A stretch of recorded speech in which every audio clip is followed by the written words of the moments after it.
Israel Hamas युद्ध को 1 महीने से भी ज्यादा का वक्त हो गया है। इजराइल लगातार गाजा पट्टी पर हमले करता जा रहा है। इस युद्ध में हमास को साथ मिला है हिजबुल्लाह का, तो दूसरी तरफ इजराइल के पाले में अमेरिका खड़ा है। अमेरिका का होना इजराइल की स्थिति को ज्यादा मजबूती देता है। ये बात हमास समेत हिजबुल्लाह को भी पता है।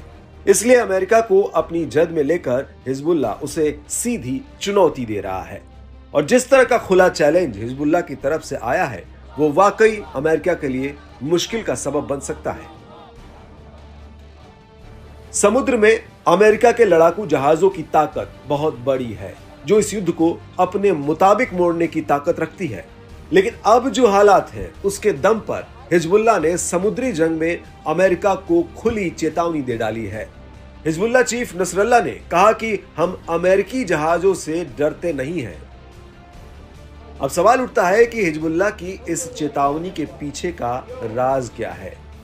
तो इसका जवाब है उसके हथियारों के जखीरे में मौजूद खतरनाक एंटी शिप मिसाइलें। तथाकथित रूप से रूस से हासिल की गई एंटी शिप मिसाइलें उसे अमेरिकी युद्धपोतों से टकराने की ताकत देती है। हिजबुल्लाह नेता सैयद हसन नसरल्लाह ने पिछले हफ्ते अमेरिका को चेतावनी देते हुए कहा भी था, भूमध्य सागर में अमेरिकी युद्धपोत हमें डराते नहीं हैं और डराएंगे भी नहीं। जिन बेड़ों से आप हमें धमकाते हैं, हमने उनके लिए तैयारी कर ली है।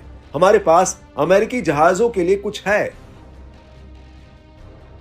इस अति विश्वास वाले बयान पर सूत्रों का कहना है कि इस कुछ का मतलब अत्यधिक उन्नत एंटी शिप मिसाइलें, जिसमें रूसी याखोट मिसाइल भी शामिल है। अब आपको इस याखोट मिसाइल के बारे में भी बता देते हैं। CSIS यानी centre for strategic and international studies के मुताबिक याखोट P-800 ओनिक्स मिसाइल का एक प्रकार है, जिसे पहली बार 1993 में विकसित किया गया था। इसे 1999 में एक रूसी रक्षा फर्म द्वारा निर्यात के लिए विकसित किया गया था। इसे हवा, जमीन या पनडुब्बियों से लॉन्च किया जा सकता है। इसकी मारक सीमा 300 किलोमीटर तक है। ओवरऑल देखें तो इसकी ताकत बेमिसाल है।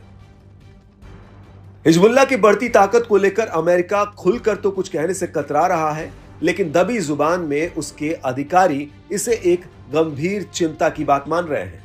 इन सब की जड़ में देखें तो रूस का इनडायरेक्टली हिजबुल्लाह को मदद देना ही उसे कॉन्फिडेंस दे रहा है। हाल ही में यह बात भी सामने आई कि रूसी वैगनर ग्रुप लेबनानी मिलिशिया हिजबुल्लाह को अपना एयर डिफेंस सिस्टम देने की योजना बना रहा है। वैसे इस तरह के मदद के बारे में पूछने पर क्रेमलिन के प्रवक्ता दिमित्री पेस्कोव साफ मना करते हैं। अब ये युद्ध नीति है, कोई खुलकर वार कर रहा है तो कोई पीछे से, लेकिन जो हो रहा है उसका असर तो पड़ेगा ही। और फिलहाल तो अमेरिका इस संभावित खतरे को लेकर मंथन जरूर कर रहा होगा।